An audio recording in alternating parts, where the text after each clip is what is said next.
The dynamometer at Kevin Hellier's shop in Midrand, and as they say, dynos don't lie.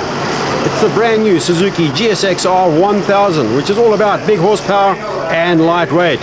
We set the bike up on the dyno and find out what kind of horsepower this motorcycle makes at the back wheel. But just to be different, we've actually changed the inertia dyno to measure crankshaft horsepower by changing the correction factor. Interesting to get actual engine horsepower.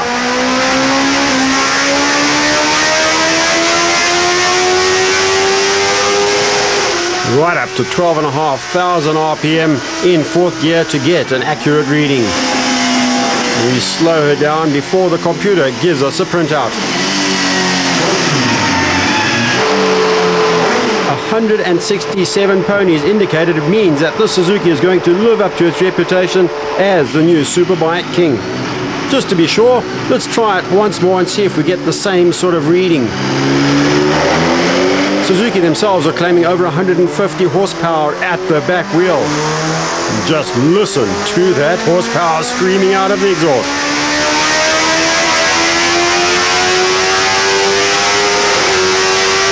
Onto the limiter at 12,800 RPM. And once again, we get the reading 167 and 115 Newton meters of torque. Race wheels, race brakes, race suspension and racy styling leaves no doubt about this motorcycle's intention, and that is to be the top of the pile in terms of performance and handling. The 99 model Suzuki GSX-R750 was certainly my bike of that year, and testing that model on the track and on the road was a memorable experience. Now, Suzuki have taken that model and turned it into a fire-breathing monster by fitting a full-size 1000cc motor into that same light and compact chassis.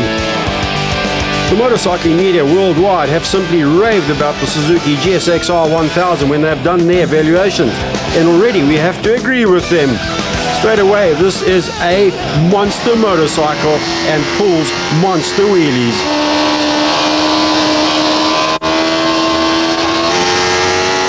Keep your eye on that speedo all the way up to 299 without any problem. The speedo simply will not go over 299. Legislation in Japan has banned any motorcycles over 300 k's an hour. But take a look at this.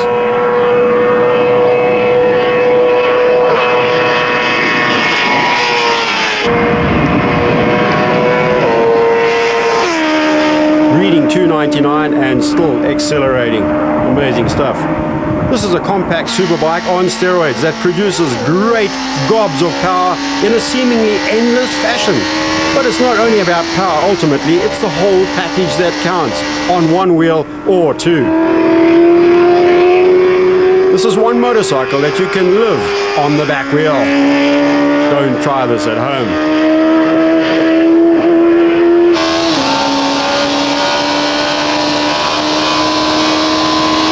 Around 2.5 k's on the back wheel and still accelerating. The GSX-R looks tiny for a 1000cc machine, but on board it's surprisingly uncluttered and the riding position comfortable. This is not a touring motorcycle designed for long distances, but at the journey's end you won't be the numb zombie locked into a racing crouch that happens on other superbikes like Honda's VTR 1000 or the Aprilia Mille. Anyway, we're not on a tour of the country. We're at Geratech near Pretoria, which is probably one of the best testing facilities in the world. The track looks a little dirty after recent rains, but we won't let that slow us down, will we? The first shipment of Suzuki GSX-R1000 sold out instantly, so the Suzuki importers in South Africa have not had a demo model available for the motoring press. So we have had to find one elsewhere. And our thanks to proud owner Gavin Williams from Meyersdal for the loan of his pride and joy. I can assure you that Gavin is over the moon with his latest acquisition. Anyway, how does she perform around the test track? Well, let me tell you that straight out of the box, this machine will run with just about any factory machine in the world superbikes. Now let's not forget that a factory spec world superbike can cost anything up to R1 million. and only last a few thousand kilometers before the engine has to be rebuilt.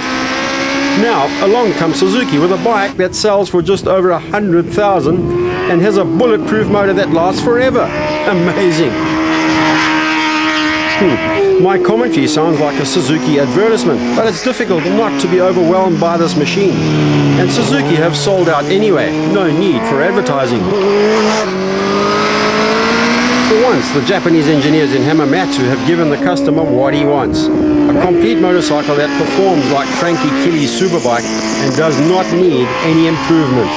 You simply run this one out of the box the way she is. And what about this Suzuki compared to the opposition road burners like the Yamaha R1, the Honda Fireblade, or the Kawasaki ZX-9R? Quite simply, this Suzuki has raised the stakes somewhat and in my opinion will stand out head and shoulders in all departments. Handling, looks and performance. This one has it all.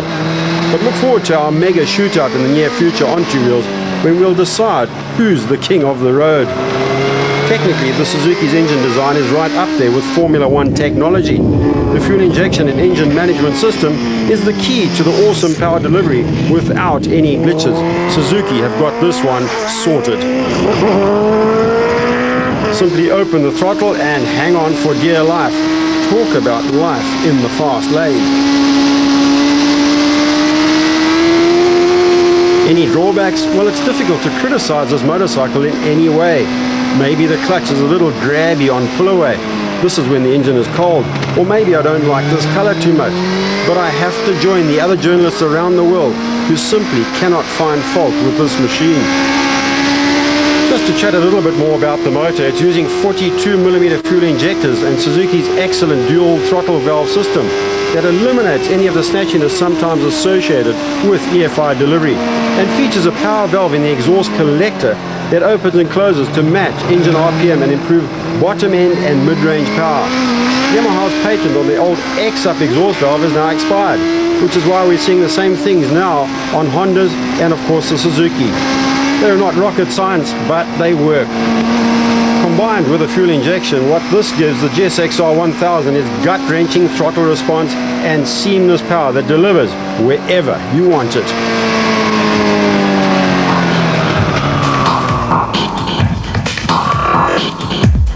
The finish on the Suzuki GSX-R1000 is of an incredibly high standard.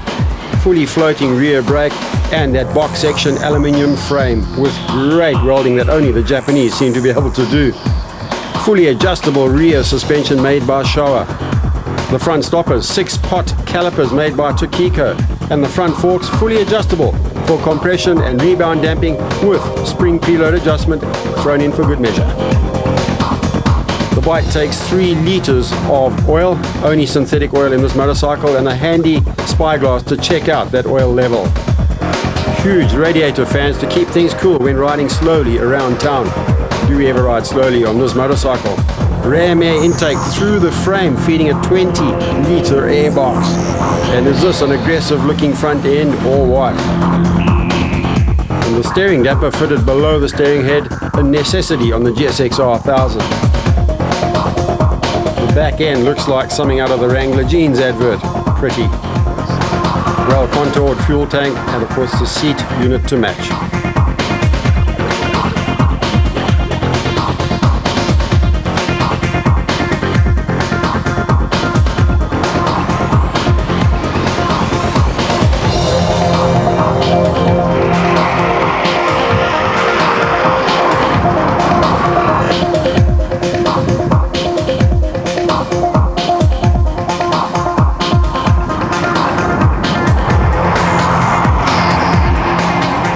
We don't need a lift, we've got the fastest motorcycle on the planet.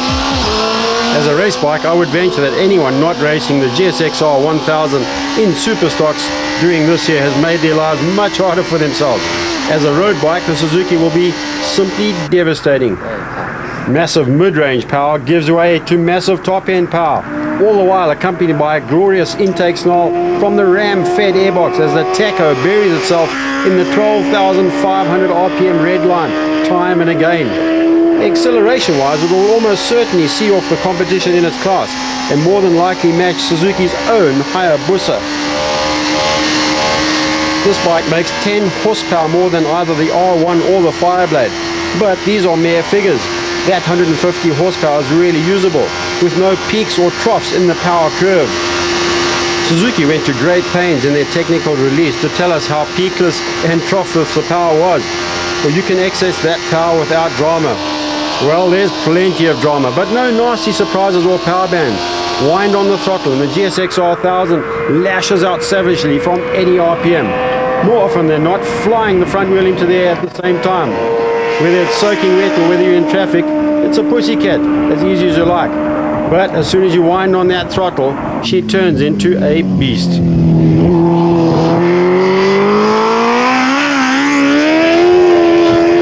The chassis is as impressive as the engine. It is very light at 170 kilograms all up, although no lighter than Honda's Fireblade. But the quality of the suspension is stunning.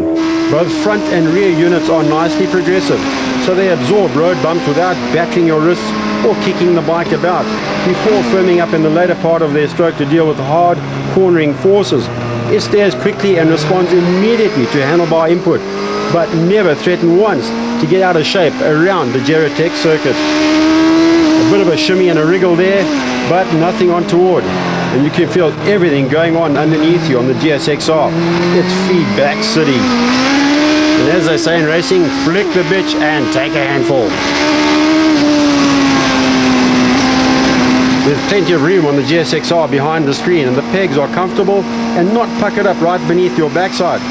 The view from the cockpit is now what we've come to expect from the complete GSX-R family. Neat and with big fat numbers, so you don't have to look twice to know how badly you're breaking the speed limit.